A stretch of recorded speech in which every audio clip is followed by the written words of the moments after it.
Terima kasih, Anda telah kembali di channel YouTube kami. Saluran informasi yang mengisahkan kisah-kisah Islami, serta kisah para ulama dan kekasih Allah. Kali ini, kami akan membahas tentang kedudukan para wali-walinya Allah. Siapa sajakah wali-walinya Allah itu? Dan benarkah setiap manusia mempunyai kesempatan untuk menjadi walinya Allah? Untuk mengetahui jawabannya, simak penjelasan kami kali ini hingga akhir.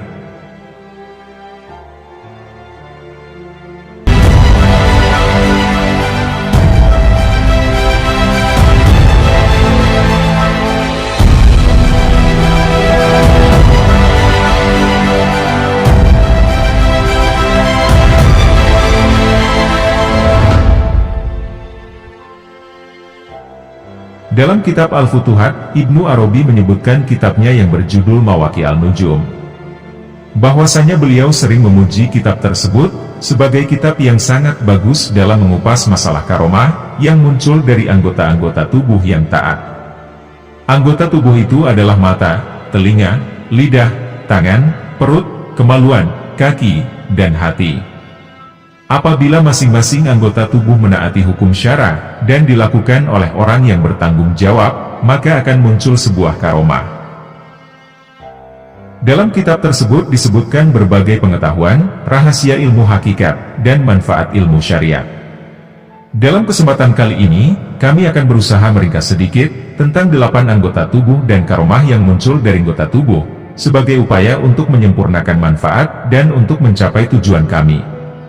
Dan karena Imam Al-Munawi tidak menguraikan arti dari karomah yang muncul dari anggota-anggota tubuh yang taat dalam penjelasan sebelumnya yang diambil dari kitab Mawaqi' An-Nujum, maka dari itu, di sini kami akan berusaha memaparkannya. Yang pertama adalah mata. Di antara karomah mata, jika digunakan untuk melakukan ketaatan dan menjauhi kemaksiatan adalah mampu melihat tamu dari jarak jauh sebelum ia datang, bisa melihat dari balik dinding tebal, melihat Ka'bah ketika sholat, dan lain-lain. Di antara karomah lainnya adalah dapat menyaksikan alam malakut spiritual baik malaikat, penghuni ketinggian, atau malaul a'la, jin, Nabi Khidir, dan para abdal. Yang kedua adalah telinga. Bila telinga digunakan untuk melakukan ketaatan dan menjauhi kemaksiatan, maka karomah yang akan muncul adalah dapat mendengar kabar gembira bahwa sang pemiliknya merupakan salah seorang yang diberi hidayah dan akal oleh Allah. Ini merupakan karomah terbesar, sebagaimana dinyatakan dalam firman Allah. Sebab itu, sampaikanlah kabar gembira kepada hamba-hambaku yang mendengarkan perkataan, lalu mengikuti apa yang paling baik di antaranya. Quran Surat Az-Zumar, ayat 17 hingga 18. Karomah lainnya adalah dapat mendengar ucapan benda mati, sehingga terdengar semua benda bertasbih kepada Allah dengan bahasa yang jelas, sebagaimana bahasa manusia. Yang ketiga adalah lidah. Ketika lidah digunakan untuk melaksanakan ketaatan dan menghindari kemaksiatan, maka karomah yang akan muncul adalah mampu berbicara dan bercakap-cakap dengan alam yang lebih tinggi, atau alam a'la. Sehingga, apabila seorang hamba memperoleh karomah atas telinganya, maka ia akan bisa memanggil dan berhubungan dengan para penghuni alam yang lebih tinggi. Apabila ia hanya sekedar berbicara dengannya, penghuni alam itu tidak menjawabnya. Apabila terjadi pembicaraan antara dia dengan mereka, maka kemampuannya berbicara dengan mereka adalah karomah lisan. Sedangkan kemampuannya mendengar ucapan mereka adalah karomah telinga. Dan kemampuannya menyaksikan mereka adalah karomah mata. Demikian juga anggota-anggota tubuh lainnya, karena ada hubungan antara anggota-anggota badan dan ketaatan yang dilakukannya. Di antara karomah lainnya adalah mampu mengatakan suatu keadaan sebelum terjadinya, memberitahukan hal-hal gaib, dan akan munculnya benda-benda. Yang keempat adalah tangan. Di antara karomah yang akan muncul, bila tangan dipergunakan untuk melakukan ketaatan dan menjauhi kemaksiatan, Maka, darinya akan munculnya warna putih bersih tanpa noda di tangan, ketika dimasukkan ke dalam saku, seperti yang terjadi pada Nabi Musa alaihissalam. Memancarkan air di sela-sela jari yang terjadi pada Nabi Muhammad SAW, ketika melemparkan tanah ke muka musuh, sehingga mereka kalah. Para wali Allah dengan kehendaknya, mengepalkan tangan ke udara, lalu ketika mereka membukanya, muncullah perak, emas, dan lain-lain. Yang kelima adalah perut. Di antara karomah yang muncul bila perut digunakan untuk melakukan ketaatan dan menjauhi kemaksiatan, dan tidak termasuk dalam kategori dan istidroj adalah terpeliharanya perut dari makanan, minuman, dan pakaian yang tidak halal, dengan munculnya tanda yang disampaikan oleh Allah. Ada kalanya tanda itu muncul dalam dirinya sendiri, atau dari sesuatu yang bersifat syubhat atau haram, sehingga ia hanya memperoleh sesuatu yang baik saja. Dikisahkan, bahwa ketika disajikan makanan syubhat kepada Al-Harits Al-Muhasibi radhiyallahu anhu, maka mengucurlah keringat di sela-sela jarinya. Begitu juga yang terjadi pada ibunda Abu Yazid Al-Bustami radhiyallahu anhu. Ketika sedang mengandung Abu Yazid, tangannya tidak pernah menyentuh makanan haram. Dan yang terjadi pada wali lain, ada kalanya muncul suara yang berkata, "Jauhi." Juga para wali lainnya yang terjatuh pingsan, ketika menemukan makanan yang tidak halal. Ada juga wali yang makanan haram di hadapannya berubah menjadi darah, berwarna hitam, seekor babi, dan lain-lain, yang Allah khususkan bagi para wali, dan orang-orang sucinya. Karomah lain yang muncul karena ketaatan perut adalah, makanan yang sedikit bisa mengenyangkan orang banyak. Hal ini merupakan warisan dari Rasulullah SAW. Ketika itu, Rasulullah menggelar sebuah tikar kulit, dan didatangi oleh pemilik gandum, dengan memberikan setangkai gandumnya. Dan juga pemilik biji-bijian, yang memberikan setangkai biji-bijiannya, hingga terkumpullah sedikit makanan. Dan beliau berdoa, agar makanan itu diberkati. Lalu orang-orang mengisi tempat yang mereka bawa, dengan makanan itu sampai penuh, sebagaimana dijelaskan dalam hadis sahih riwayat Muslim. Karomah perut yang lainnya adalah, dapat membuat satu macam makanan di atas piring, menjadi berbagai macam jenis makanan, sesuai dengan keinginan orang-orang yang hadir di tempat itu. Termasuk karomah perut lainnya adalah, didatangi jin atau raja yang membawakan makanan, minuman, dan pakaiannya, atau menggantungkannya di udara. Karomah lain dalam makom ini adalah, mampu mengubah air minum yang asin dan pahit menjadi manis. Ibnu Arabi berkata, "Saya pernah meminum minuman seperti itu, dari tangan Abu Muhammad Abdullah bin Ustadz Al-Marwasi Al-Hajj, yang termasuk murid khusus Abu Madian radhiyallahu anhu. Beliau selalu disebut sebagai Al-Hajj Al-Mabrur." Makanan halal itu ada kalanya diperoleh dengan bekerja, atau dengan menjauhi dosa-dosa, seperti yang dikatakan beberapa syaikh. Ahli marifat adalah, orang yang tidak memadamkan cahaya makrifatnya sebagai cahaya warungnya. Sehingga ketika diperoleh barang yang halal, walaupun sedikit saja, maka akan cukup baginya. Bila ia melaksanakan hal ini, maka tumbuh dalam batinnya keinginan melakukan perbuatan baik, yang diwujudkan Allah dalam jiwa hamba ini sebagai karomah, karena kedudukan dan kejujurannya. Dan dari kehendak kuat itu, keluar semua yang telah kami sebutkan, dan banyak karomah yang belum terlintas dalam benak manusia. Yang keenam adalah kemaluan. Di antara karomah yang dihasilkan ketika kemaluan dipergunakan untuk melaksanakan ketaatan, dan menjauhi kemaksiatan, maka ia akan mendapat anugerah dari Allah, berupa rahasia menghidupkan orang-orang mati, menyembuhkan orang yang buta sejak lahir dan penderita lepra, dan meninggalkan semua perkara yang membuatnya melupakan Allah. Sebagaimana Allah berfirman, "Dan Maryam putri Imron yang memelihara kehormatannya, maka kami tiupkan ke dalam rahimnya sebagian dari ruh kami." Quran Surat At-Tahrim, ayat 12. "Dan kami jadikan dia dan anaknya tanda, atau kekuasaan Allah, yang besar bagi semesta alam." Quran Surat Al-Anbiya, ayat 91.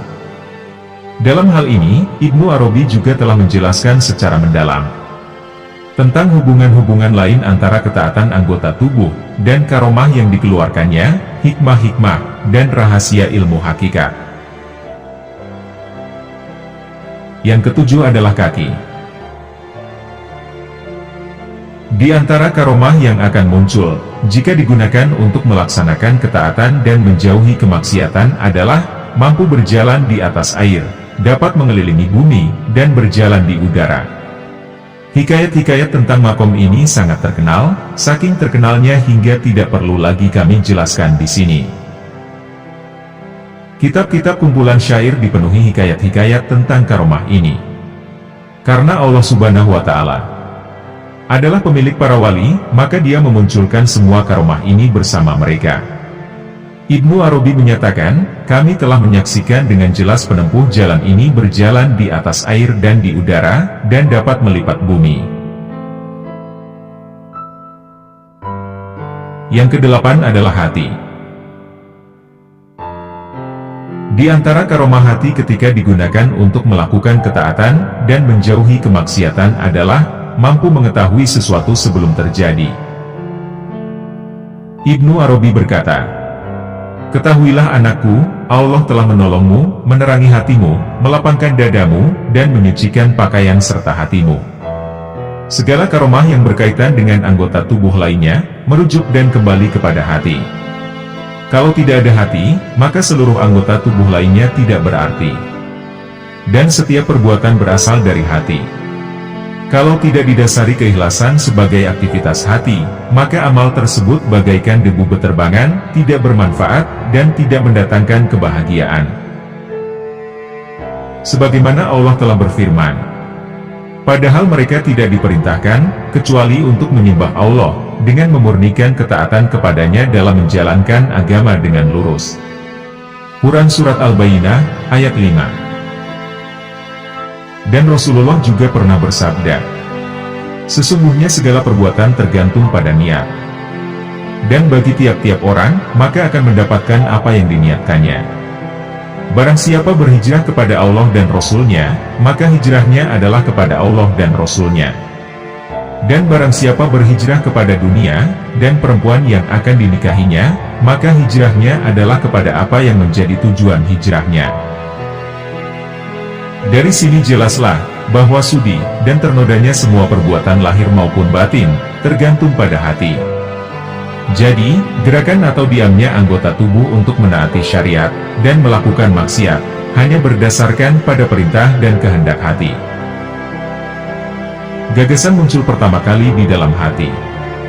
Apabila hati ingin mewujudkan gagasan itu, maka ia mempertimbangkan anggota tubuh manapun yang sesuai, untuk melakukan gagasan itu. Lalu hati menggerakkan anggota tubuh yang dipilihnya, untuk mewujudkan gagasan itu, baik untuk ketaatan maupun kemaksiatan. Dan atas anggota tubuh itulah, maka pahala dan siksa diberikan. Tidakkah kamu merenungkan, bagaimana Allah menganggap pandangan pertama kepada seorang perempuan bukan muhrim, yang dilakukan tanpa sengaja, dan tidak diniati dalam hati? Maka hal tersebut sebagai suatu hal yang dimaafkan, dan tidak dikenai siksa.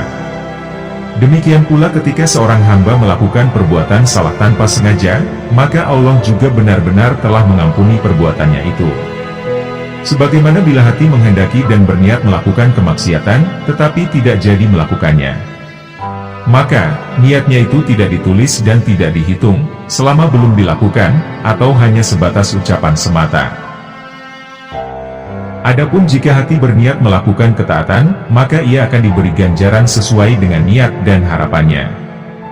Meskipun ia belum melakukan ketaatan yang telah diniatkannya, akan tetapi niatnya telah ditulis sebagai kebaikan.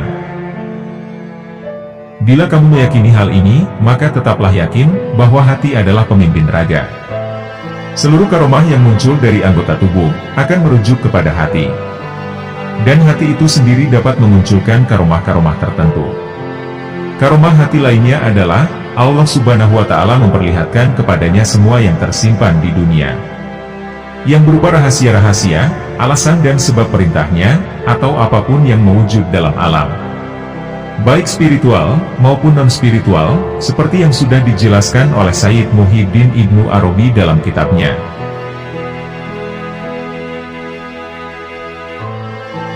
Wali Allah adalah hamba-hambanya yang beriman, bertakwa, dan melakukan perbuatan taat, semata-mata karena mencari ridho Allah. Mereka adalah orang-orang pilihan yang dikehendaki oleh Allah Subhanahu wa Ta'ala, dan memiliki kedudukan yang istimewa di sisinya. Ingatlah, sesungguhnya wali-wali Allah itu tidak ada kekhawatiran terhadap mereka, dan tidak pula mereka bersedih hati. Yaitu, orang-orang yang beriman, dan mereka yang selalu bertakwa. Quran Surat Yunus, ayat 62 dan 63. Lantas, siapa sajakah golongan manusia yang diakui Allah sebagai para wali atau kekasihnya? Dan adakah kita yang termasuk di dalamnya? Berikut ini akan kami uraikan tentang kumpulan wali yang diakui Allah.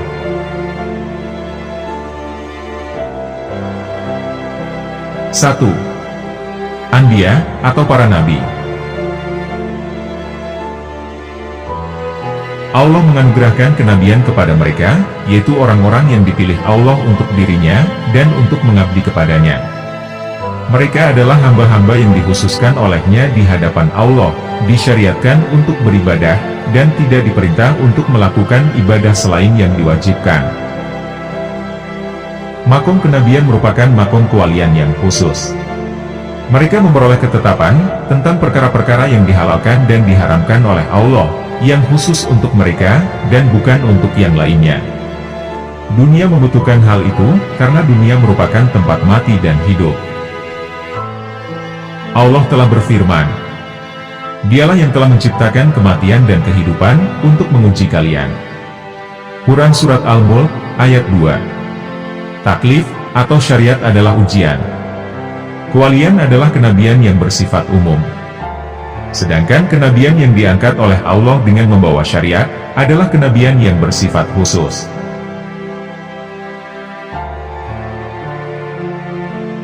Dua.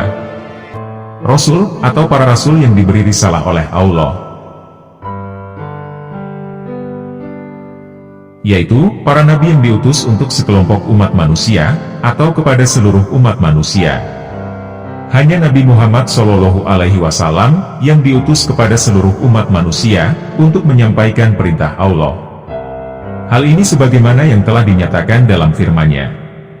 Wahai Rasul, sampaikanlah apa yang telah diturunkan Tuhan kepadamu. Quran Surat Al-Maidah, ayat 67.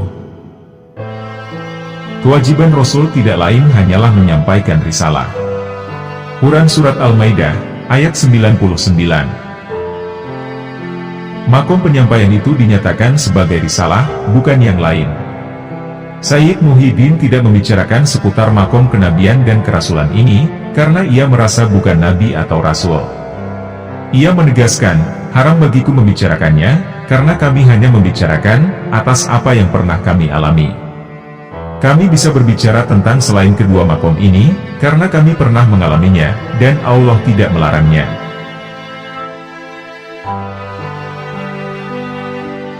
3. Siddiqun, atau orang-orang yang meyakini Allah dan Rasul-Nya. Allah telah menganugerahi mereka keyakinan kepada Allah dan Rasul-Nya. Hal ini sebagaimana yang telah dinyatakan dalam firman-Nya. Orang-orang yang beriman kepada Allah dan Rasul-Nya, mereka itulah orang-orang siddiqin. Quran Surat Al-Hadid, ayat 19. Siddiq, atau bentuk tunggalnya dari Siddiqun. Mereka adalah orang yang beriman kepada Allah dan Rasul-Nya, karena perkataan yang disampaikan Rasul. Bukan karena dalil cahaya keimanan yang ada dalam hati, yang mencegahnya untuk meragukan perkataan Rasul. Tidak ada makom dan kedudukan di antara kenabian yang membawa syariat dan Siddiqoh. Barang siapa yang menapaki jejak Siddiqun, berarti ia menapaki kenabian. Barang siapa mengaku mendapatkan kenabian, dengan membawa syariat setelah Nabi Muhammad SAW, maka dia telah berdusta dan kafir, terhadap apa yang dibawa oleh orang jujur, yaitu Rasulullah SAW. Meskipun begitu, makom kurbah ada di atas makom siddiqoh, dan di bawah makom kenabian yang membawa syariat. Sayyid Muhyiddin radhiyallahu anhu berkata, makom yang telah kami tetapkan berada di antara makom kenabian yang membawa syariat, dan makom siddiqoh, adalah makom kurbah yang khusus untuk afrod. Kedudukan, atau afrod, di mata Allah lebih rendah dibanding makam kenabian yang membawa syariat, dan berada di atas makom siddiqoh. Hal ini ditunjukkan dengan adanya rahasia yang diukirkan pada hati Abu Bakar, yang karenanya para siddiq dimuliakan. Tidak ada seorang pun di antara Abu Bakar dan Nabi Muhammad SAW. Karena Sayyidina Abu Bakar adalah seorang sahabat, yang meyakini kebenarannya dan terpercaya.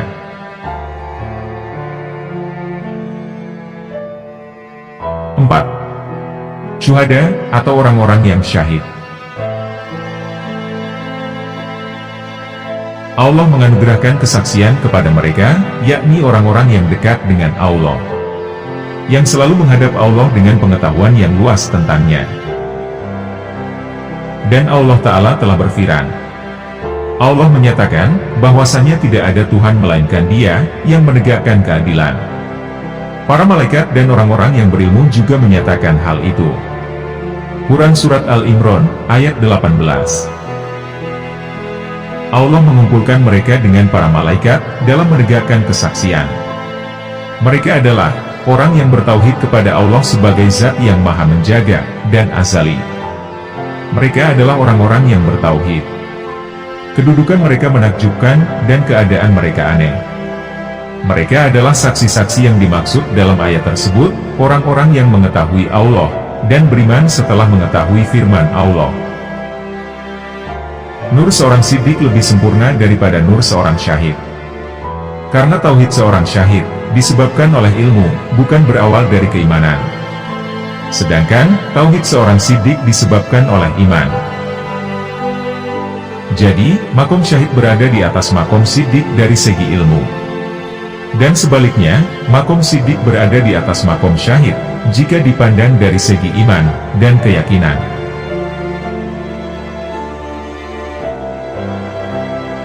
5. Solihun, atau orang-orang yang soleh.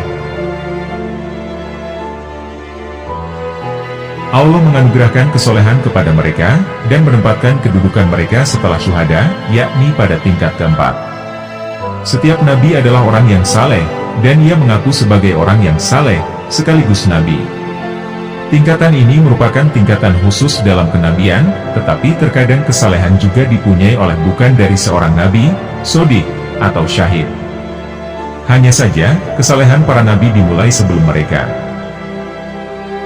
Orang-orang saleh adalah orang-orang yang tidak mempunyai cacat dalam perbuatan dan keimanan mereka, atas apapun yang berasal dari Allah. Apabila ada cacat, maka batalah kedudukannya sebagai seorang saleh. Kesalehan seperti inilah yang disukai para nabi. Jadi, setiap orang yang tidak ada cacat dalam keyakinan, kesaksian, dan kenabiannya, maka ia termasuk golongan orang yang saleh.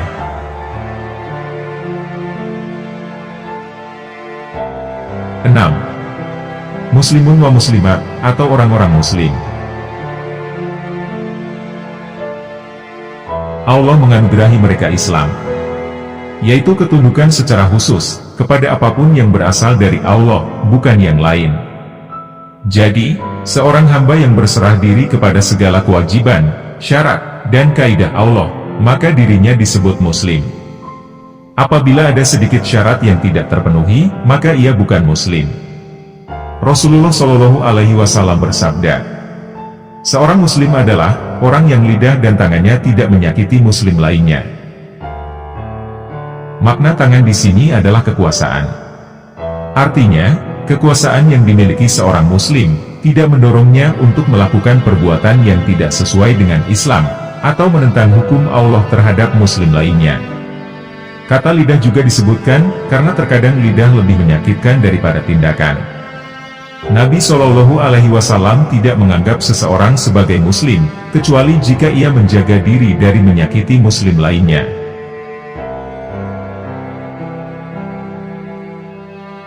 7. Mukminun wa mukminat, atau orang-orang mukmin. Allah menganugerahi mereka iman, baik dalam perkataan, perbuatan, maupun keyakinan. Menurut etimologi bahasa dan syariat, esensi iman adalah keyakinan. Sedangkan makna iman dalam perkataan dan perbuatan, didasarkan pada syariat, bukan secara bahasa. Sehingga, orang mukmin adalah orang yang perkataan dan perbuatannya sesuai dengan apa yang diyakininya, tentang perkataan dan perbuatan itu. Oleh karena itu, Allah berfirman mengenai orang-orang mukmin. Sedang cahaya mereka bersinar di hadapan dan di sebelah kanan mereka, sambil mereka mengatakan, "Ya Tuhan kami, sempurnakanlah bagi kami, cahaya kami, dan ampunilah kami." Quran Surat At-Tahrim, ayat 8. Maksud cahaya di sini adalah, yakni amal saleh mereka di dunia di hadapan Allah. Mereka adalah orang-orang yang dijanjikan Allah, yang akan mendapat ampunan dan pahala yang besar. Rasulullah Shallallahu Alaihi Wasallam juga bersabda, orang mukmin adalah orang yang dipercaya manusia, untuk menjaga harta dan jiwa mereka. Dalam hadis lain, Rasulullah Shallallahu Alaihi Wasallam juga bersabda, orang mukmin adalah orang yang tetangganya aman dari kejelekannya. Dalam kedua hadis tersebut, Rasulullah tidak menyebutkan istilah manusia dan tetangga yang mukmin atau muslim. Akan tetapi, beliau menyebutkannya secara umum, dengan tanpa batasan. Sedangkan dalam hadis tentang orang muslim sebelumnya, Rasulullah menyebutkan bahwa orang muslim adalah orang yang lidah dan tangannya tidak menyakiti muslim lainnya, bukan manusia secara umum. Kita tahu bahwa iman mempunyai sifat khusus, yaitu pembenaran secara taklid, tanpa ada dahi. Sehingga, akan bisa dibedakan antara iman dan ilmu. Perlu diketahui, bahwa pengertian mukmin secara terminologis adalah, orang yang menempuh jalan Allah berdasarkan syariat. Seorang mukmin memiliki dua tanda dalam dirinya. Kalau ia mempunyainya, maka ia termasuk golongan mukmin. Tanda pertama adalah, meyakini hal-hal gaib, dengan tanpa keraguan, seperti ia menyaksikannya secara langsung. Tanda kedua adalah, iman yang ada dalam diri seorang mukmin mempengaruhi semua orang. Sehingga, mereka mempercayakan harta, jiwa, dan keluarga mereka secara penuh kepadanya, tanpa kekhawatiran sedikit pun. Semua itu merupakan bukti, bahwa ia termasuk orang-orang mukmin. Kalau dua tanda tersebut tidak ada dalam diri seseorang, maka ia tidak termasuk golongan orang mukmin, sebagaimana yang telah kami sebutkan tadi.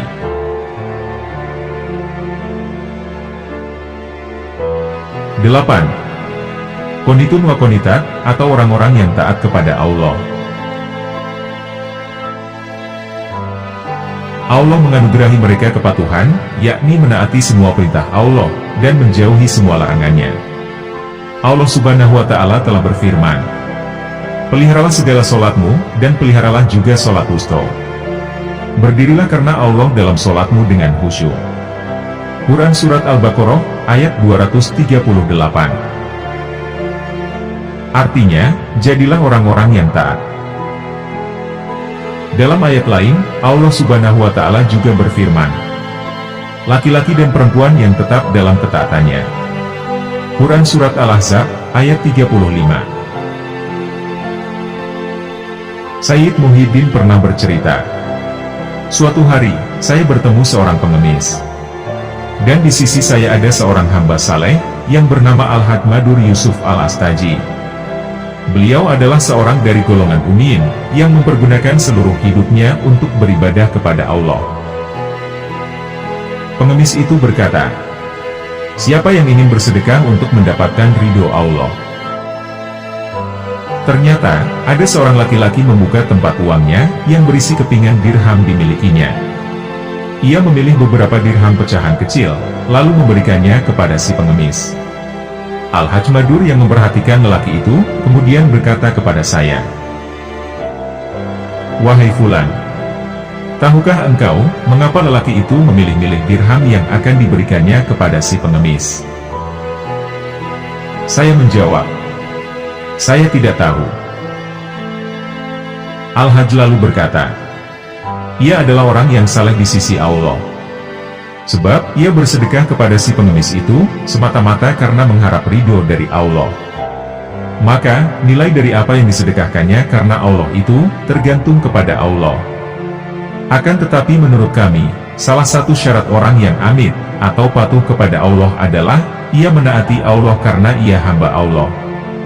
Ia menaati dan bukan karena mengharapkan ganjaran atau pahala yang telah dijanjikan Allah bagi orang yang taat kepadanya. Adapun ganjaran yang diterima seorang tergantung pada apa yang mendorongnya untuk taat kepada Allah, bukan pada keadaan yang mengharuskannya untuk taat.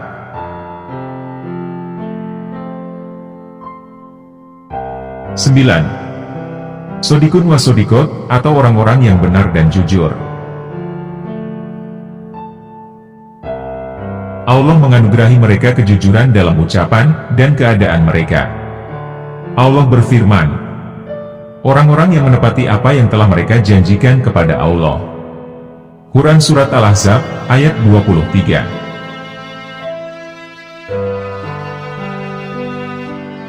10. Sobirun wa sobirot, atau orang-orang yang sabar.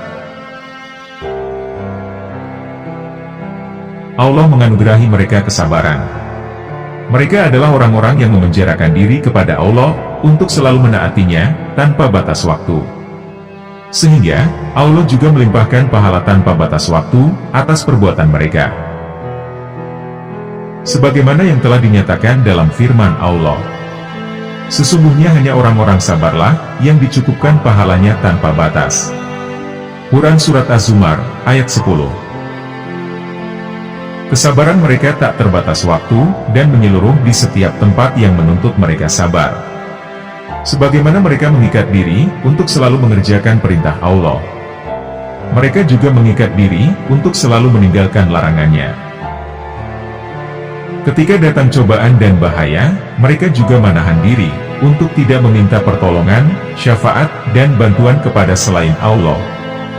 Kesabaran mereka tidak ternoda oleh rasa sakit yang menyebabkan mereka mengadu kepada Allah agar lekas melenyapkan cobaan itu. Tidakkah kalian lihat Nabi Ayub alaihissalam ketika beliau memohon kepada Allah untuk menghilangkan derita yang dialaminya? Ya Tuhanku, sesungguhnya aku telah ditimpa penyakit, dan Engkau adalah Tuhan yang Maha Penyayang di antara yang penyayang. Quran Surat Al-Anbiya, ayat 83. Nabi Ayub mengadukan penyakitnya kepada Allah dengan berkata, Engkau Maha Penyayang di antara yang penyayang. Dalam doa ini, Nabi Ayub mengungkapkan sebab-sebab penderitaannya dan mengadukannya kepada Tuhan agar segera menghilangkan derita yang menimpanya. Dan Tuhan pun mengabulkan doanya dan menghilangkan penderitaan itu. Hal ini sebagaimana yang telah dinyatakan dalam firman-Nya. Maka kami pun mengabulkan permohonannya. Quran Surat Al-Anbiya, ayat 84.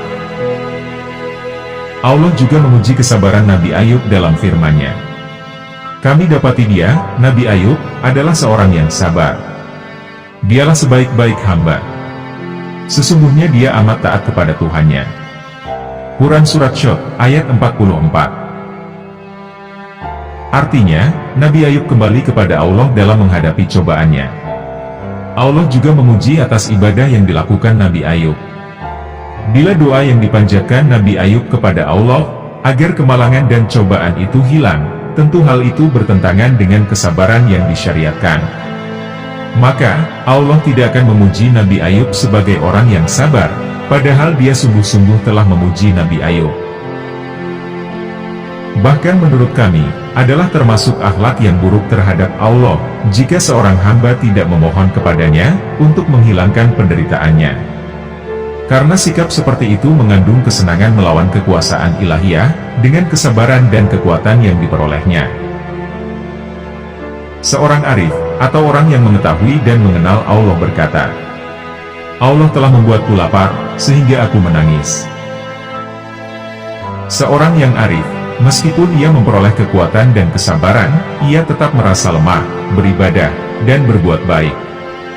Karena semua kekuatan itu adalah milik Allah Subhanahu wa Ta'ala. Maka ia memohon kepada Allah untuk melenyapkan penderitaannya, atau menjaganya, agar dirinya tidak berburuk sangka terhadap penderitaan yang menimpanya. Sikap seperti ini tidak berlawanan dengan rasa ridho terhadap qada atau ketentuan Allah sebelum zaman azali. Karena cobaan berupa penderitaan mengarah pada qada. Ia akan rela dengan ketentuan Allah dan memohon kepadanya untuk menghilangkan penderitaan yang sudah digariskan olehnya itu. Sehingga ia menjadi orang yang ridho dan sabar. Orang-orang seperti ini adalah orang-orang sabar yang dipuji oleh Allah. Ada seorang sayyid menangis karena lapar, lalu ia kemudian ditanya, "Kamu siapa? Apakah kamu menangis karena lapar?" Maka ia menjawab, "Allah telah membuatku lapar, sehingga aku menangis." Ini adalah ucapan orang yang mengetahui Allah, berjalan lurus menuju Allah, serta mengenal diri dan Tuhannya.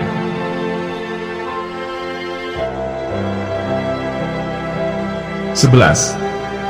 Khosyin wa khosyat, atau orang-orang yang selalu khusyuk. Mereka dikaruniai kehusyukan dalam beribadah kepada Allah. Kekuasaan Allah tampak dalam hati mereka di dunia.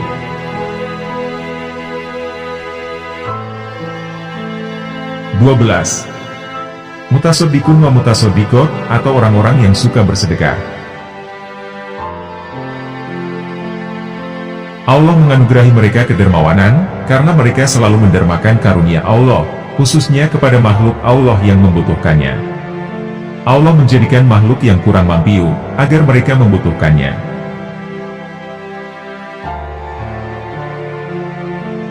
Tiga belas.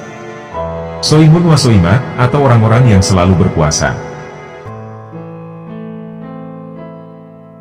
Allah menganugerahi mereka kemampuan menahan diri dari segala sesuatu yang menyebabkan mereka mulia di sisi Allah.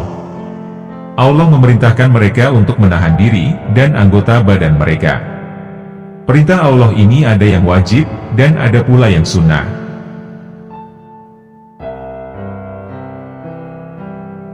Empat belas. Hafizun wa hafizat, atau orang-orang yang selalu menjaga aturan-aturan Allah. Mereka dianugerahi penjagaan ilahiyah, sehingga mereka senantiasa menjaga hal-hal yang harus mereka jaga.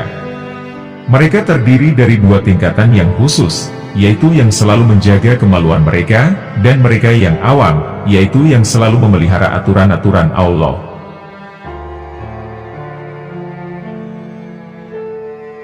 Lima belas. Zakirun wa zakirot, atau orang-orang yang banyak berzikir. Allah menganugerahi mereka ilham zikir, agar senantiasa ingat kepada Allah. Sehingga, Allah pun selalu mengingat mereka. Allah Ta'ala berfirman, "Karena itu, ingatlah kamu kepadaku, niscaya aku ingat pula kepadamu." Quran Surat Al-Baqarah, ayat 152. Dalam hadis qudsi Allah juga berfirman, "Barang siapa mengingatku dalam dirinya, niscaya aku juga mengingatnya dalam diriku. Dan barang siapa mengingatku dalam seluruh zikirnya, maka niscaya aku juga mengingatnya lebih dari itu." Dalam hadis qudsi lain Allah juga berfirman, "Barang siapa mendekat kepadaku sejengkal, maka aku akan mendekatinya sehasta." Firman-Nya yang lain juga menyatakan, "Katakanlah wahai Muhammad, jika kamu benar-benar mencintai Allah, ikutilah aku, niscaya Allah mengasihimu." Quran Surat Ali Imran, ayat 31. Zikir adalah makom yang tertinggi. Oleh karena itu, orang yang selalu berzikir memiliki derajat di atas makom lainnya.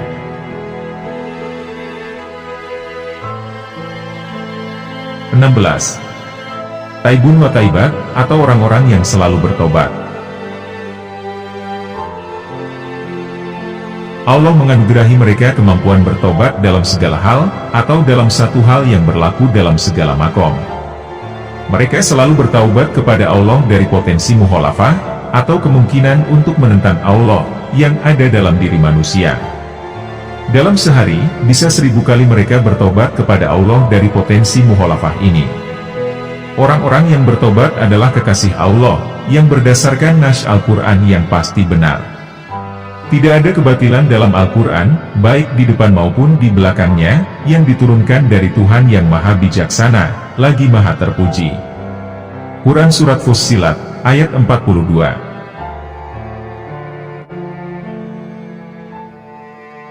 17. Mutatohirun wa mutatohirot, atau orang-orang yang selalu menyucikan diri. Allah menganugerahi mereka kesucian, karena mereka selalu menyucikan diri. Penyucian diri mereka bersifat hakiki, tidak sekedar tindakan praktis bersua, yaitu sifat yang difirmankan Allah. Sesungguhnya Allah mencintai orang-orang yang bertobat, dan orang-orang yang menyucikan diri. Quran Surat Al-Baqarah, ayat 222. Orang-orang yang menyucikan diri, atau penempuh jalan ini, adalah hamba-hamba Allah yang menjadi seorang wali. Mereka menyucikan diri dari segala sifat, yang menghalanginya untuk masuk menuju Tuhannya. Oleh karena itu, disyariatkan bersuci sebelum menunaikan sholat, karena sholat adalah jalan masuk untuk bermunajat kepada Tuhan.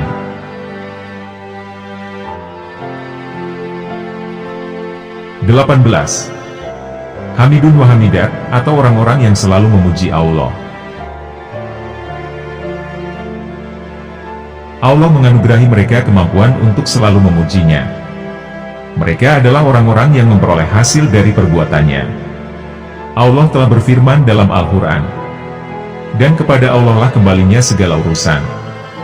Quran Surat Al-Hajj, ayat 41. Orang yang selalu memuji Allah adalah orang yang berpandangan bahwa pujian bersifat universal, bisa dilakukan oleh seluruh makhluk, baik ia ahlul maupun bukan, baik yang dipujinya itu Allah maupun sesama makhluk. Karena pada hakikatnya, seluruh pujian akan kembali kepada Allah, tidak kepada selainnya. Segala puji hanya milik Allah, bagaimanapun adanya. Al-Hamidun wal Hamidat yang dipuji oleh Allah dalam Al-Quran adalah orang-orang yang selalu memperhatikan tujuan segala perbuatan sejak awal. Sehingga, sejak awal mereka telah menentukan bahwa segala pujian yang mereka lakukan kembali kepada Allah. Mereka adalah orang-orang yang memuji penyaksian mereka akan Allah dalam segenap pengungkapan dirinya, atau syuhud, melalui lisan kebenaran.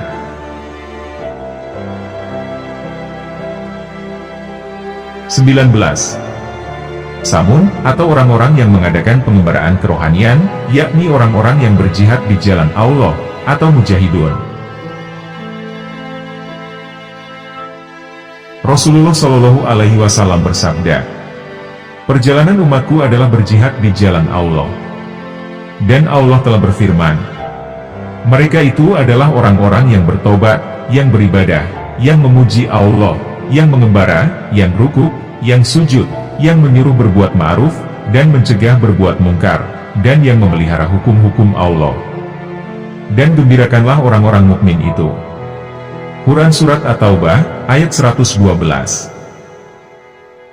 Pengembaraan di bumi ini dilakukan untuk mengambil pelajaran dari bekas-bekas peninggalan masa lalu, dan dari umat-umat terdahulu yang telah musnah.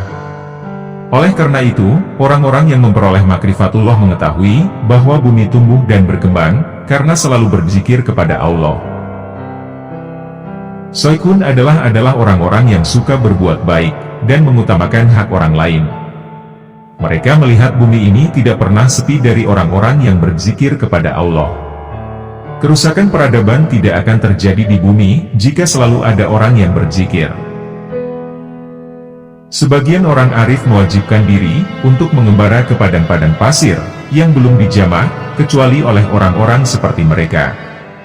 Adalah di tempat pantai-pantai, lembah-lembah yang dalam, pegunungan, dan padang rumput, sebagai bakti mereka kepada orang-orang yang ada di sana. Mereka juga mewajibkan diri untuk berjihad di daerah kafir yang tidak menyembah Allah. Oleh karena itu, Nabi menetapkan jihad sebagai perjalanan umat Islam. Jika di suatu daerah tidak ada orang yang kafir, dan tidak ada orang yang berzikir, itu lebih sedikit kesedihan dan kesulitannya dibanding daerah yang menyembah selain Allah dan kafir kepadanya, yang disebut daerah musyrik dan kafir.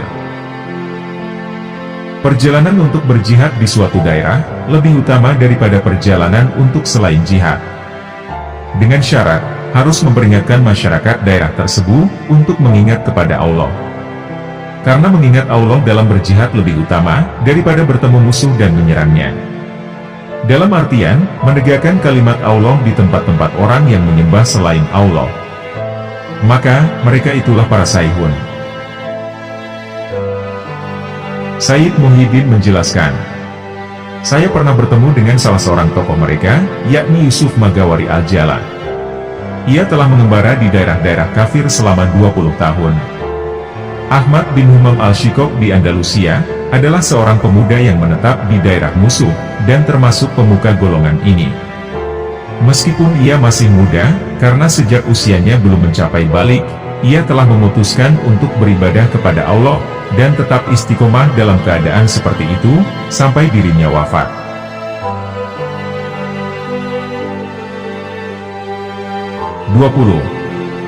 Roqiyun wa Roqiyat, atau orang-orang yang selalu rukuk. Dalam kitabnya yang mulia, Quran Surat At-Taubah, ayat 112. Allah menyifati mereka sebagai orang-orang yang selalu rukuk, yakni selalu tunduk, dan merendahkan diri kepada Allah.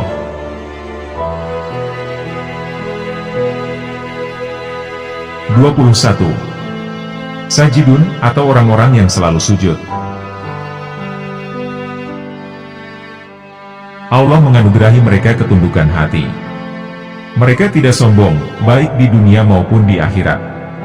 Suatu hal untuk mendekatkan diri kepada Allah, dan merupakan sifat orang-orang yang selalu mendekatkan diri kepadanya. Sujud dilakukan untuk bersatu, dan menyaksikan Allah Subhanahu wa Ta'ala secara langsung. Oleh karena itu, Allah berfirman, dan sujudlah, dan mendekatlah. Quran Surat Al-Alaq, ayat 19. Maksudnya, mendekat kepada Allah dengan penuh penghormatan, ketundukan, dan penyerahan diri. Sebagaimana seorang raja berkata kepada seseorang yang menghadapnya, lalu mendekatinya sambil berlutut di hadapannya. Mendekatlah, mendekatlah, sampai posisinya sangat dekat dengan raja. Jadi, firman Allah tadi mengandung makna, mendekatlah dalam keadaan sujud. Untuk memberitahukan, bahwasanya Allah telah menyaksikan orang yang sujud kepadanya di hadapannya, maka dia berkata, mendekatlah, agar ia semakin mendekat kepadanya. Sebagaimana difirmankan Allah dalam hadis qudsi, barang siapa mendekat kepadaku satu jengkal, maka aku akan mendekat kepadanya satu hasta. Jadi, mendekatnya seorang hamba kepada Tuhan yang dilakukan karena perintahnya, merupakan ketaatan dan penghormatannya yang paling besar dan sempurna kepada Tuhan. Karena berarti ia telah melaksanakan perintah Tuannya, berdasarkan penyingkapan spiritual. Inilah sujudnya orang-orang arif, yang telah disediakan bagi mereka, dan orang-orang seperti mereka, yakni rumahnya Allah. Sebagaimana yang dinyatakan dalam perintah Allah kepada Nabi Muhammad. Dan sucikanlah rumahku ini untuk orang-orang yang tawaf, orang-orang yang beribadah, serta orang-orang yang rukuk dan sujud. Quran Surat Al-Hajj, ayat 26. Dalam ayat lain, Allah berkata kepada Nabi Shallallahu Alaihi Wasallam, maka bertasbihlah dengan memuji Tuhanmu, dan jadilah kamu termasuk orang-orang yang bersujud. Quran Surat Al-Hijr, ayat 98.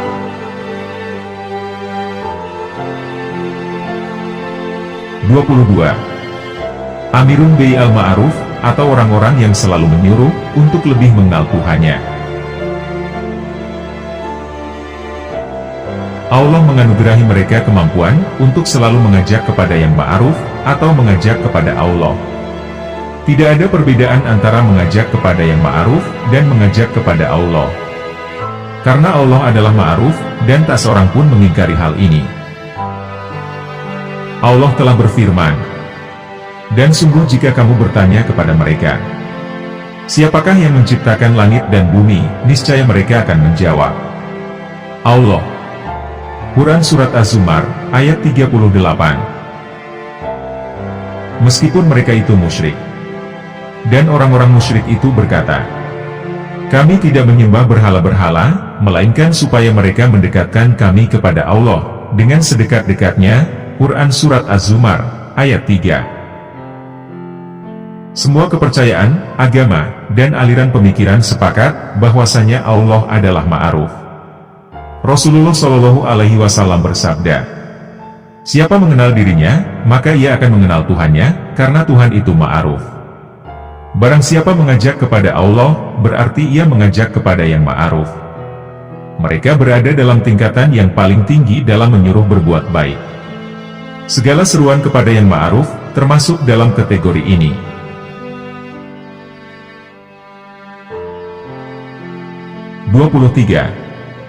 Nahun an al-munkar, atau orang-orang yang selalu mencegah dari yang mungkar. Allah menganugerahi mereka kemampuan untuk selalu mencegah dari yang munkar. Al-munkar adalah berhala-berhala, atau sesuatu yang dianggap sebagai sekutu Allah, yang dijadikan sesembahan oleh orang-orang musyrik, karena ketidaktahuan mereka dan mereka mengingkari tauhid ilahiyah. Karenanya, orang yang berdusta atau mendustakan disebut juga munkir, atau orang yang ingkar. Jadi, syirik itu tidak berdasar sama sekali.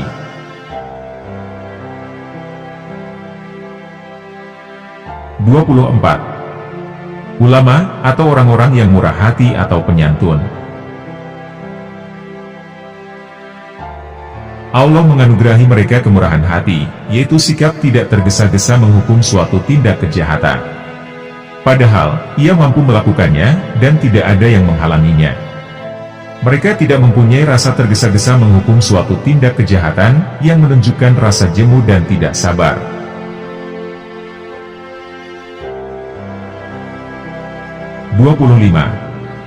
Awahun, atau orang-orang yang mudah iba.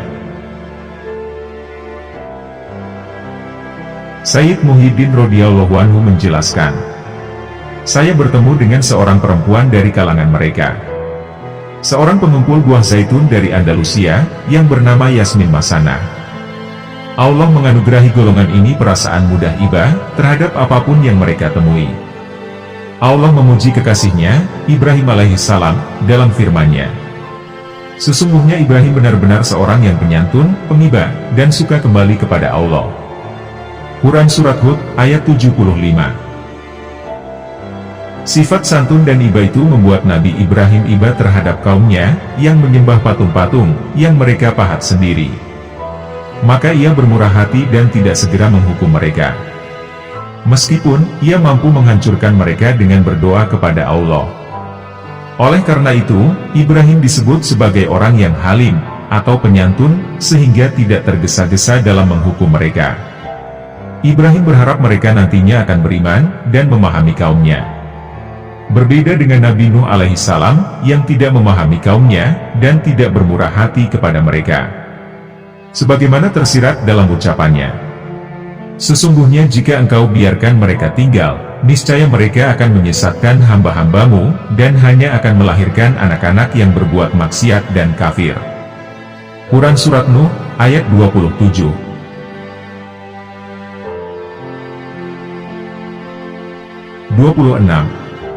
Tentara-tentara Allah yang mampu mengalahkan musuh.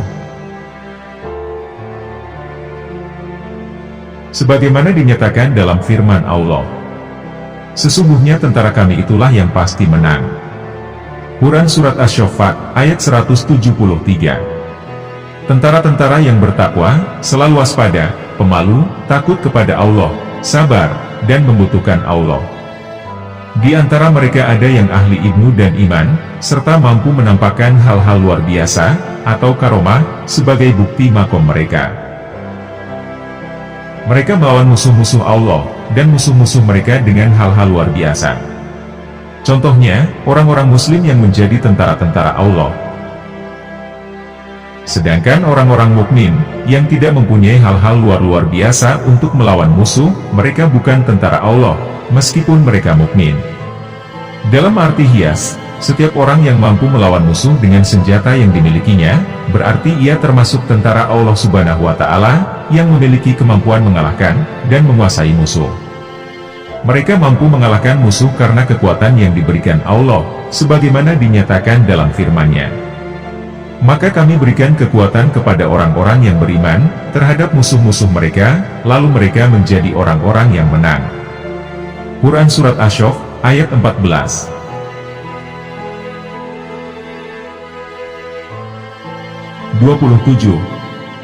Muhbitun, atau orang-orang yang terpilih. Allah Ta'ala telah berfirman, sesungguhnya mereka di sisi kami benar-benar termasuk orang-orang pilihan yang baik. Quran Surat Syod, ayat 47. Allah menjadikan mereka sebagai pilihan, seperti dinyatakan dalam firman-Nya. Mereka adalah orang-orang terpilih. Quran Surat At-Taubah, ayat 89. Yaitu, orang-orang yang paling utama di antara yang lain. Orang-orang pilihan adalah orang yang ilmunya tentang Allah melebihi orang lain, yang dicapai melalui jalan khusus, yang hanya diketahui oleh orang-orang seperti mereka.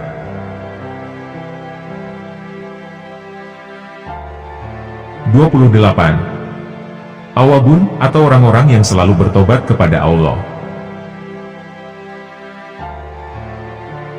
Allah menganugerahi mereka kemampuan untuk selalu bertobat kepadanya di segala keadaan. Allah Ta'ala telah berfirman, sesungguhnya Dia Maha Pengampun bagi orang-orang yang bertobat. Quran Surat Al-Isra, ayat 25. Awabun adalah orang yang kembali kepada Allah dari segala arah tempat iblis mendatangi manusia dari arah depan, belakang, kanan, dan kiri. Mereka mengembalikan semua itu kepada Allah sejak awal, sampai akhir nanti.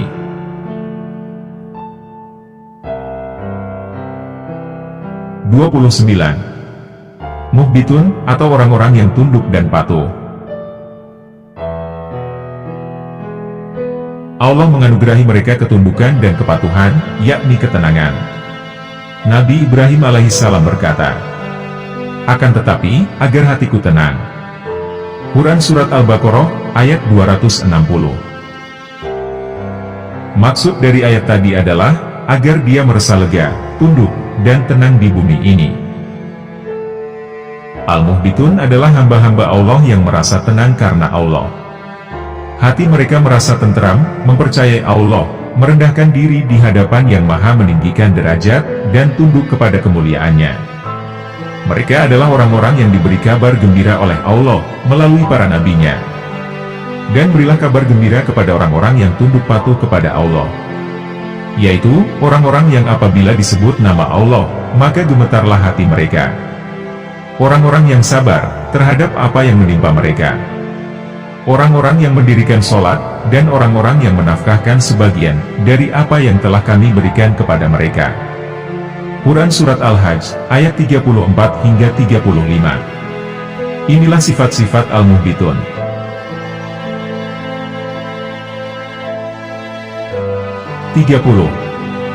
Munibun, atau orang-orang yang selalu kembali kepada Allah. Allah menganugerahi mereka kemampuan untuk selalu kembali kepada Allah Subhanahu wa Ta'ala. Seperti dinyatakan dalam firman-Nya, sesungguhnya Ibrahim itu benar-benar seorang yang penyantun, lagi pengibah, dan suka kembali kepada Allah. Quran Surat Hud, ayat 75. Orang-orang yang selalu kembali kepada Allah adalah orang-orang yang mengembalikan segala sesuatu kepada Allah. Dan Allah memerintahkan mereka untuk selalu kembali kepadanya, disertai persaksian, bahwa mereka benar-benar telah kembali kepadanya.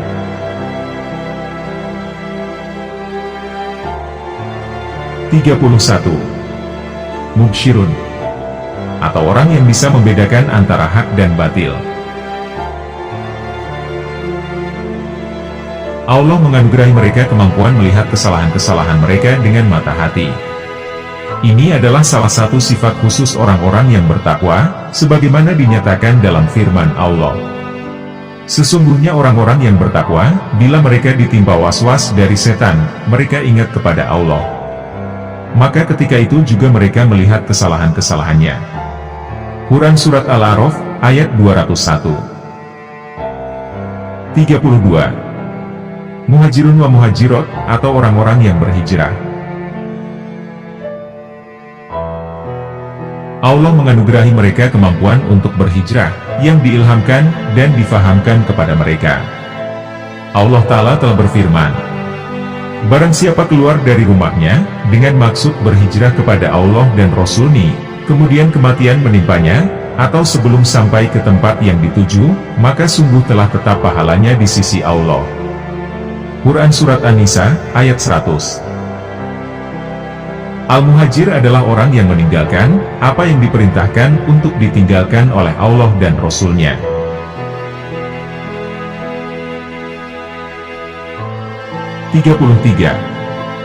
Musfiyun, atau orang-orang yang selalu berhati-hati. Allah menganugerahi mereka kehati-hatian, karena selalu takut kepada Tuhan. Seperti dinyatakan dalam firman-Nya, sesungguhnya orang-orang yang berhati-hati, karena takut akan azab Tuhan mereka. Quran Surat Al-Mu'minun, ayat 57. Orang sering berkata, aku takut kepadanya, maka aku berhati-hati terhadapnya. Allah Ta'ala berfirman, orang-orang yang takut terhadap azab Tuhannya. Karena, sesungguhnya manusia tidak dapat merasa aman dari datangnya azab Tuhan. Quran Surat Al-Ma'arij, ayat 26 hingga 27. Maksudnya, mereka berhati-hati terhadap siksa Tuhan, dan tidak merasa aman dari datangnya siksa itu. Para wali yang selalu berhati-hati adalah wali yang takut dirinya akan berubah, jika Allah menenangkan hati mereka, dengan adanya kabar gembira bagi mereka. Sehingga, mereka mengalihkan kehati-hatian tersebut menjadi rasa kasih sayang terhadap makhluk Allah, seperti kasih sayang para Rasul kepada umatnya.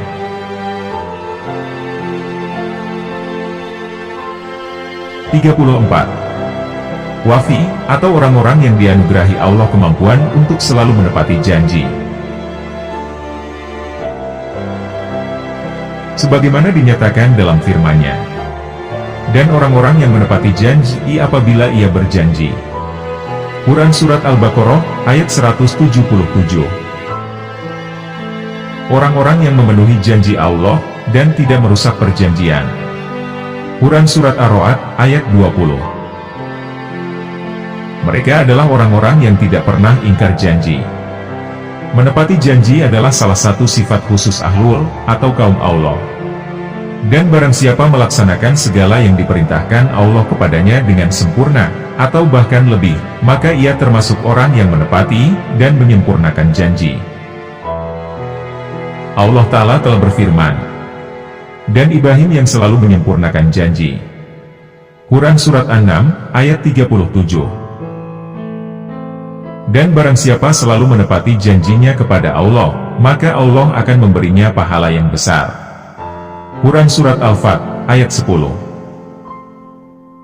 Mereka adalah orang-orang yang mampu melihat rahasia-rahasia ilahiyah yang tersembunyi. Barang siapa menunaikan semua yang dibebankan Allah kepadanya, dan mampu melihat pengetahuan-pengetahuan yang disembunyikan Allah dari manusia kebanyakan, maka dialah wafi.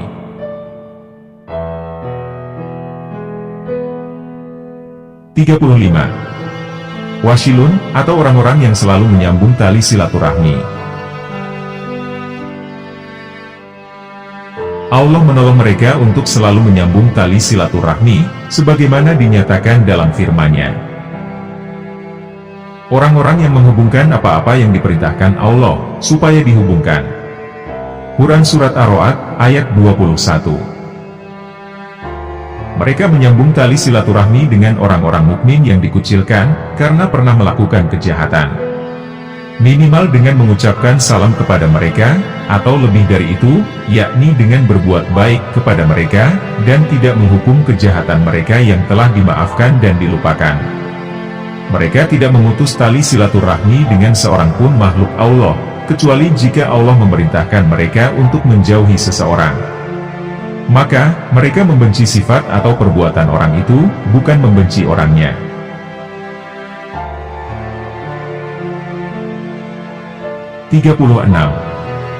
Khaifun, atau orang-orang yang takut kepada Allah.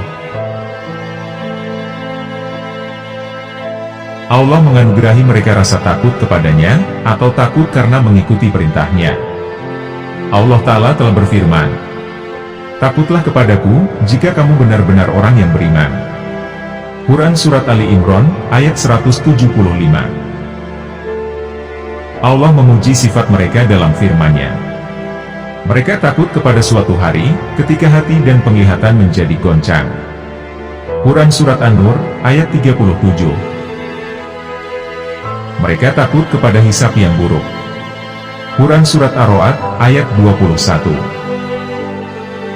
Apabila mereka takut, mereka meniru sifat para malaikat, seperti yang dinyatakan Allah dalam firman-Nya. Para malaikat itu takut kepada Tuhan mereka yang berkuasa atas mereka, dan melaksanakan apa yang diperintahkan Allah kepada mereka. Quran Surat An-Nahl, ayat 50.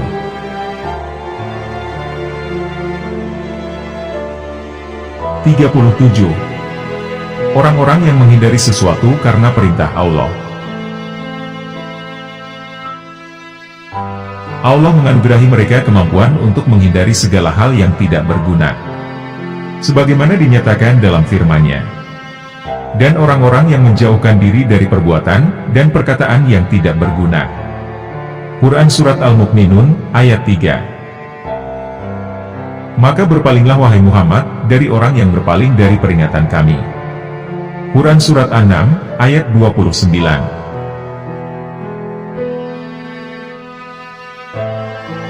38. Kuroma, atau orang-orang yang mulia. Allah menganugerahi mereka kemuliaan jiwa, sebagaimana dinyatakan dalam firman-Nya. Dan apabila mereka bertemu dengan orang-orang yang mengerjakan perbuatan-perbuatan yang tidak berfaedah, mereka lalui saja dengan menjaga kehormatan dirinya. Quran Surat Al-Furqan, ayat 72. Artinya, mereka tidak memperhatikannya, tidak ternodai, dan tidak terpengaruh sedikit pun oleh perbuatan orang-orang itu. Dan melewatinya begitu saja, tanpa menoleh dengan tetap menjaga kemuliaan dirinya.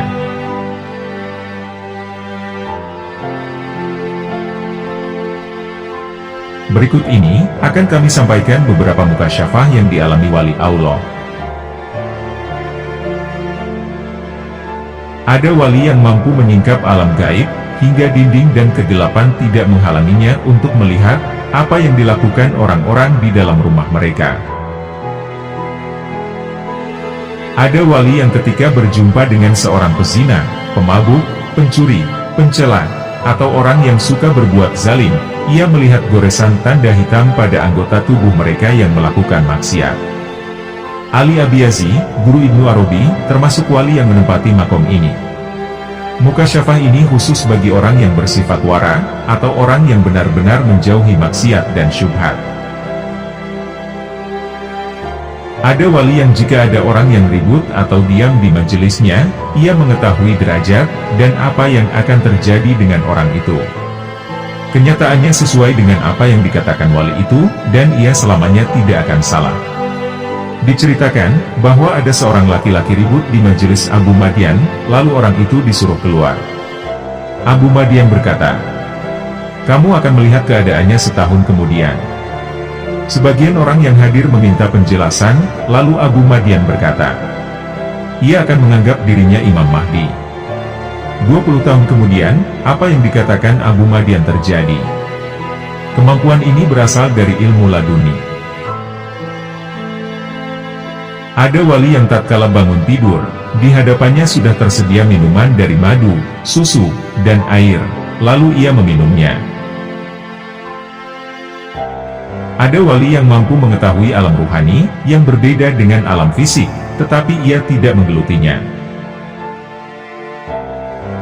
Ada wali yang mampu mengetahui rahasia batu-batu mineral, dan semacamnya. Ia mengetahui khasiat, rahasia, dan bahaya dari batu-batu itu. Ada wali yang dianugerahi makom bisa memahami Allah, dan mendengar tanda-tanda kekuasaannya. Sehingga, ia bisa mendengar ucapan benda-benda mati. Apakah kemampuan itu termasuk perkara yang biasa atau luar biasa? Hal itu tergantung pada tingkatan pemahaman terhadap ucapan benda mati. Yang termasuk hal luar biasa ada dua macam. Pertama, merujuk pada orang yang mendengarnya, yakni kemampuan memahami hakikat ucapan benda mati. Kedua, merujuk pada ucapan benda mati itu sendiri, melalui karomahnya. Misalnya, bertasbihnya kerikil di telapak tangan sebagian sahabat. Apabila seorang hamba memperoleh makom ini, maka ia akan mendengar semua benda mati bertasbih, dengan bahasa yang jelas, seperti halnya bahasa manusia. Ada wali yang dianugerahi kemampuan menyingkap dunia tumbuh-tumbuhan.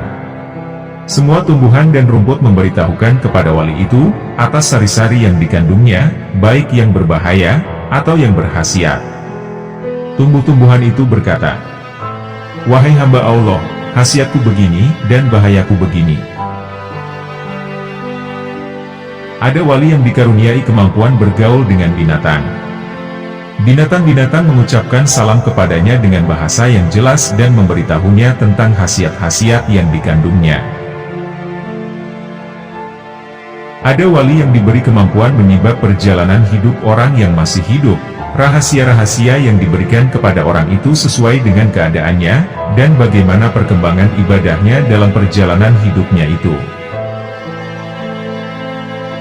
Ada wali yang diberi kemampuan melihat hal-hal yang tidak mungkin melalui jentera, dan merubah yang kasar menjadi lembut, dan sebaliknya. Ada wali yang diberi kemampuan meramalkan hal-hal jelek yang akan terjadi, lalu ia meminta dihindarkan, sehingga ia tidak terkena hal buruk itu.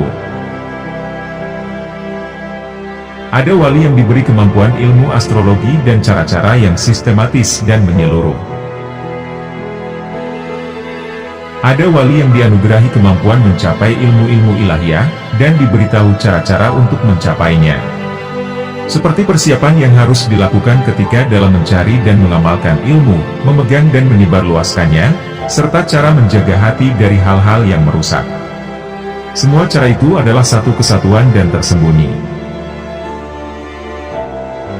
Ada wali yang dikaruniai kemampuan mengetahui tingkatan ilmu-ilmu teoritis, ide-ide yang cemerlang, dan bentuk-bentuk kesalahan pemahamannya. Dia mampu membedakan antara prasangka dan ilmu, serta berbagai hal yang terjadi di antara alam arwah dan alam fisik, sebab terjadinya, dan berjalannya rahasia ilahi di alam ini serta sebabnya. Ada wali yang mampu menangkap alam tasywir, alam taksin, alam benda-benda mati, bentuk-bentuk suci, dan jiwa tumbuhan yang mestinya diketahui akal dalam bentuk dan susunan yang baik, rahasia-rahasia kelemahan, kelembutan, dan rahmat orang-orang yang disifatinya. Ada wali yang mampu menguak tingkatan kutub bumi. Ada wali yang mampu menguak benda-benda yang memantulkan cahaya, benda-benda yang langgeng, benda-benda yang abadi, rahasia alam, dan kemampuan untuk menjaga dan menyampaikan amanat kepada orang yang berhak. Ada wali yang dianugerahi pengetahuan tentang simbol-simbol, penghitungan, dan firasat. Ada wali yang disingkapkan baginya dunia lain, mampu menyingkap kebenaran dan pendapat-pendapat yang benar, madhab-madhab yang lurus, dan syariat-syariat yang telah diturunkan. Ada wali yang terlihat sebagai orang alim, Allah telah menghiasi mereka dengan pengetahuan-pengetahuan suci sebagai sebaik-baik perhiasan. Ada wali yang dianugerahi kewibawaan, ketenangan, teguh pendirian, dan kemampuan mengetahui tipu muslihat dan rahasia-rahasia yang tersembunyi, dan sejenisnya. Ada wali yang mampu berbicara, tetapi tidak terlihat siapa yang diajak bicara. Ia berbicara dengannya dan mendengar pembicaraan itu, baik pembicaraannya muncul tanpa dipikir sebelumnya, atau sebagai jawaban atas pertanyaan secara seketika, serta memberi dan menjawab salam. Ada wali yang naik makomnya, hingga ia mampu berbicara kepada malaikat, dan bercakap-cakap dengannya. Apabila seorang hamba mencapai makom ini, maka ia bisa memanggil, dan berhubungan dengannya. Apabila ia hanya berbicara kepadanya, maka malaikat tidak menjawabnya. Tetapi apabila pembicaraan antara mereka benar, mereka akan saling berbicara. Dan apabila ia mengalami hal tersebut, maka malaikat akan menolongnya. Ada wali yang mampu mengatakan sesuatu yang belum terjadi, dan memberitakan hal-hal gaib sebelum tampak. Dalam hal ini ada 3 bentuk yang mungkin terjadi, yakni berupa penyampaian, tulisan, dan pertemuan. Ibnu Muhollat mengalami 3 hal tersebut. Ada wali yang disingkapkan baginya alam keraguan, kekurangan, kelemahan, dan rahasia-rahasia perbuatan. Ada wali yang diperlihatkan padanya alam jin dan tingkatan derajatnya, neraka beserta tingkatannya, dan tingkatan azabnya. Ada wali yang mampu mengetahui sifat-sifat manusia. Sebagian manusia tertutup sifatnya dan sebagian lain terbuka. Mereka mempunyai tasbih khusus, yang bisa diketahui oleh wali apabila ia mendengarnya. Ibnu Arabi berkata, kita telah sama-sama menyaksikan karomah seperti ini. Sebagian wali menuju makom yang mulia, sehingga ia mampu mengatakan, jadilah, maka sesuatu yang dikehendakinya itu terjadi, tentunya dengan seizin Allah. Makom ini sangat mulia, dan merupakan bukti terbesar kewalian seseorang. Nabi Isa alaihissalam berkata, aku bisa menyembuhkan orang buta sejak lahir, dan orang yang berpenyakit lepra, dan menghidupkan orang mati dengan izin Allah. Quran Surat Ali Imran, ayat 49. Masuk akal memang, jika Allah memuliakan wali dengan memberinya karomah. Sesungguhnya karomah yang diterima seorang wali, merupakan penghormatan kepada Nabi Shallallahu Alaihi Wasallam. Karena, wali tersebut telah mengikuti, dan menjalankan ajaran-ajarannya, sehingga ia pantas mendapatkannya. Ada wali yang naik menuju alam gaib. Lalu ia melihat di sebelah kanan alam itu, ada sebuah pena yang menulis kejadian-kejadian di Lauhul Mahfuz, yang dalam bentuk huruf-huruf yang bersyakal, dan bertitik. Hal tersebut untuk membedakan beberapa bentuk, dan jenis makhluk. Seperti golongan manusia, makhluk berkaki empat, makhluk bersayap, macam-macam benda mati, hewan, tumbuh-tumbuhan, dan lain-lainnya. Orang yang mempunyai makom ini, selalu berusaha menemukan pemilik huruf yang tertulis dalam susunan yang rapi tersebut. Apabila penelitiannya lama, padahal usianya pendek, maka Allah membuatnya rendah hati, dan memohon kepada Allah untuk menghapuskannya. Ada wali yang menjaga diri dari makanan, minuman, dan baju yang syubhat, atau tidak jelas kehalalan dan keharamannya, apalagi dari yang haram. Hal itu ditandai dengan tanda yang ditunjukkan Allah dalam dirinya, atau dalam sesuatu yang haram dan syubhat itu. Hal ini seperti yang dialami Al-Haris Al-Muhasibi. Apabila dihidangkan kepadanya makanan yang syubhat, tiba-tiba keluar keringat dari jarinya. Begitu pula yang terjadi pada ibu dari Abu Yazid Al-Bustami ketika mengandungnya. Tangannya tidak pernah menyentuh makanan syubhat, bahkan tangannya menggenggam sendiri, jika menemukan makanan syubhat. Wali lainnya merasa mual memakan makanan syubhat, sehingga memuntahkannya kembali. Ada juga makanan syubhat di hadapan seorang wali berubah menjadi darah, ulat, berwarna hitam, atau babi, dan lain-lain. Ada wali yang apabila menyentuh makanan yang sedikit, maka makanan itu menjadi banyak. Misalnya, seorang wali yang dikunjungi teman-temannya, padahal ia hanya mempunyai satu makanan saja. Lalu ia mengiris roti, dan menutupinya dengan kain. Maka mereka pun memakan roti itu sampai kenyang, padahal roti itu tetap seperti semula, atau tidak berkurang. Karomah ini merupakan warisan Nabi Muhammad SAW. Contoh lainnya adalah yang terjadi pada Abu Abdillah Al-Tawadi, yang membawa secarik kain dan memegang sisinya. Kemudian ia menunjukkan ujungnya kepada penjahit, sambil berkata kepadanya, ambillah kain ini, sehingga cukup untuk orang banyak. Kain itu lalu diambil, tapi tetap tidak habis-habis, dengan seizin Allah. Lalu penjahit itu berkata, kain ini tidak habis-habis. Lalu Abu Abdillah melemparkan kain itu, dan berkata, sudah, cukup. Ada wali yang mampu menjadikan satu macam makanan dalam piring menjadi bermacam-macam, sesuai dengan keinginan orang yang ada. Hal ini pernah terjadi pada salah seorang guru Abu Madyan radhiyallahu anhu. Dalam suatu perjalanan, ia bertemu dengan seorang laki-laki, lalu berjalan bersamanya sebentar dan ia masuk ke rumah perempuan tua di sebuah gua. Sore harinya, ia kembali lagi ke perempuan tua itu, dan duduk di sampingnya, sampai putra perempuan itu datang. Anak itu mengucapkan salam kepadanya, lalu perempuan tua itu menghidangkan nampan berisi piring dan roti. Syaikh dan anak itu mulai makan. Si Syaikh berkata, saya ingin yang saya makan ini menjadi begini. Anak itu lalu menjawab, wahai Syaikh, dengan nama Allah, makanlah apa yang kau inginkan."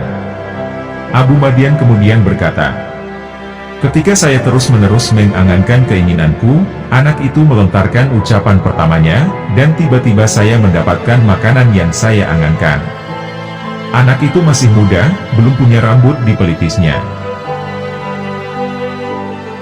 Ada wali yang bisa menjadikan makanan, minuman, dan bajunya tergantung di udara. Seperti yang terjadi pada salah seorang wali yang membutuhkan air di padang pasir. Tiba-tiba ia mendengar deringan di atas kepalanya, lalu ia mendongakkan kepalanya, dan di situ ada gelas yang tergantung pada rantai emas. Ia meminumnya lalu meninggalkannya. Ada wali yang bisa merubah air yang pahit dan asin yang ditemukannya, yang kemudian menjadi manis dan segar. Ibnu Arabi berkata, "Saya pernah meminum air semacam itu dari Abdullah, anak Ustadz Al-Marwazi radhiyallahu anhu, salah seorang khawas murid dari salah seorang guru Abu Madian." Ada wali yang memakan makanan dari orang lain. Zaid memakan makanan dari Umar, padahal Umar tidak di hadapannya. Umar merasa kenyang di tempatnya, dan dia merasakan bau makanan itu, seakan-akan dia yang memakannya. Hal ini pernah terjadi pada Al-Hajj Abu Muhammad Al-Marwazi, dan Abu Abbas bin Abi Marwan di Kirnata. Hal itu terjadi karena ahli makrifat ini mempunyai keinginan yang suci, dan bersih dari dosa dalam batinnya. Allah memberikan karomah dalam dirinya sebagai penghormatan, dan untuk membaguskan makomnya, maka dari keinginannya itu keluarlah apa yang ia sebutkan. Ada wali yang memakan makanan spiritual, yang menjadikan jiwanya kekal. Ia tidak membutuhkan makanan jasmania, kecuali hanya sedikit untuk mempertahankan dirinya. Kekekalan jiwa bisa tercapai dengan makanan ruhani. Ada wali yang mengetahui rahasia biji-bijian, dan penyemayannya di bumi. Hujan yang menyebabkannya tumbuh, angin yang menyebarluaskannya, dan apa-apa yang membuat bumi menjadi tenang, serta matahari yang memancarkan cahayanya sebagai makanan bagi tumbuhan. Makanan itu mengandung kesempurnaan, seperti yang diusahakan manusia. Pengetahuan tentang ini adalah ilmu yang mulia dan bernilai tinggi, yang Allah berikan kepada para walinya. Ada wali yang dikaruniai kemampuan mengetahui hakikat bumi, lapisan-lapisan, dan rahasia-rahasianya, serta segala hukum alam yang ditetapkan oleh Allah secara terperinci. Ada wali yang dibukakan kepadanya alam malakut, rahasia kehidupan, dan pengetahuan yang tersembunyi di dalam air. Sehingga ia bisa mengetahui kehidupan yang kasat dan tak kasat mata, dan mampu merasakan hal-hal yang berbahaya dan zat-zat yang ada di laut. Ada wali yang mengetahui segala tingkat ilmu, kegunaannya di dunia, siapa yang memiliki dan tidak memilikinya, dan lain-lain. Ada wali yang bisa berjalan di udara. Hal tersebut dialami oleh banyak wali. Ada seorang laki-laki yang melihat orang sedang berjalan di udara, lalu ia bertanya kepadanya, "Karena apa engkau mendapatkan karomah itu?" Ia menjawab, "Kutinggalkan nafsuku untuk menuruti keinginannya, maka dia menundukkan udara bagiku." Lalu ia berlalu pergi. Ada wali yang dibukakan kepadanya pintu alam ruh di alam malakut. Sehingga, ia bisa mengetahui hakikat dari rahasia, dan cara malaikat naik turun. Serta rahasia pengaturan dan penundukan mereka, kewajiban-kewajiban dan hak-hak mereka. Ada wali yang bisa datang ke Lauhul Mahfudz melalui esensi hatinya. Lalu dengan izin Allah, ia dapat menyingkap, dan menyaksikan secara langsung, atau musyahadah, hal-hal yang ada di sana. Padahal, anggota badannya tidak bergerak, kecuali kedua matanya. Ada wali yang terus-menerus bersimpuh di hadapan Lauh Mahfudz, padahal tidak ada manfaatnya. Ada wali yang terkadang menyaksikan Lauh Mahfudz. Ada wali yang bisa melihat bagaimana pena menulis di atas Lauhul Mahfuz. Ada wali yang melihat gerakan pena di Lauhul Mahfuz. Setiap makom mempunyai tata cara yang khusus.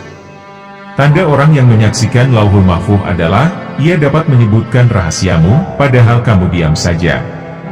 Seperti yang dikatakan Al-Junaid radhiyallahu anhu. Ketika ditanya, siapa ahli marifat itu? Ia menjawab, orang yang memberitahukan rahasiamu, padahal kamu diam saja. Dan tanda orang yang menyaksikan pena Lauhul Mahfuz sedang menulis adalah, ia bisa mengetahui rahasia yang kamu katakan dalam hati, dari manapun asalnya, dan sebab adanya.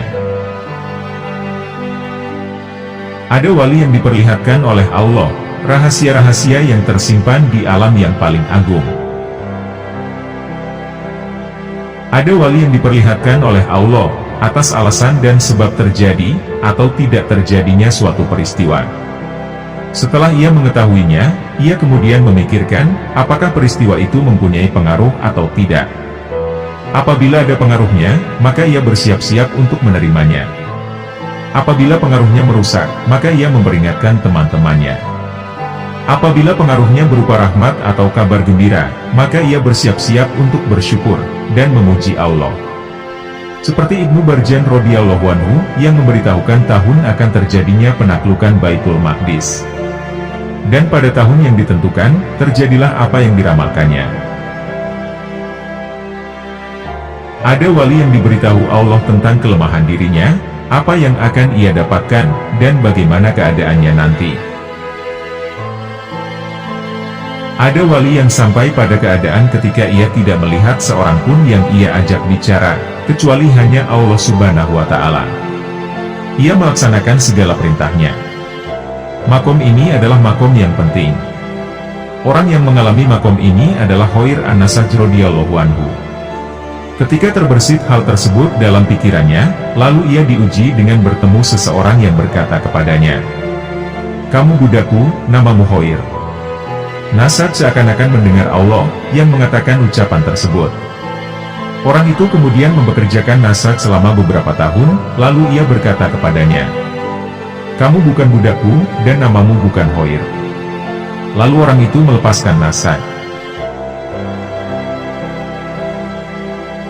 Demikianlah, karomah tidak akan pernah habis untuk diungkap. Karomah-karomah yang disebutkan tadi cukup untuk mencapai tujuan, yaitu agar manusia tidak meremehkan para wali. Juga agar bersopan santun kepada mereka, apabila mendengar perkataan, perbuatan atau keadaan mereka, mematuhi perkataan mereka, meskipun belum paham, dan berdamai dengan mereka, supaya selamat. Apabila kita mendengar rahasia Allah, yang tersembunyi dalam diri makhluk yang dipilih sesuai dengan kehendaknya, maka terimalah, dan percayalah. Jika tidak, maka bisa saja kita tidak akan mendapat kebaikan. Inilah penjelasan yang kami ambil dari pendahuluan kitab atau Bakot Al-Kubro, karya Imam Abdul Rauf Al-Munawi radhiyallahu anhu. Juga yang telah kami lihat dalam kitab Mawaqi Al-Nujum, karya Syaikh Al-Akbar Ibnu Arabi radhiyallahu anhu. Demikianlah pembahasan kami, tentang para golongan waliullah, beserta jenis-jenis karomahnya. Semoga Allah Subhanahu wa Ta'ala mengumpulkan kita dengan para kekasihnya, di dunia maupun akhirat. Semoga kita dapat meneladani kepribadian akhlak para kekasih Allah, serta mengambil hikmah dari kisah-kisahnya. Dan semoga dengan apa yang telah kami sampaikan, dapat menambah ketakwaan kita kepada Allah Subhanahu wa Ta'ala. Wallahu a'lam bishawab.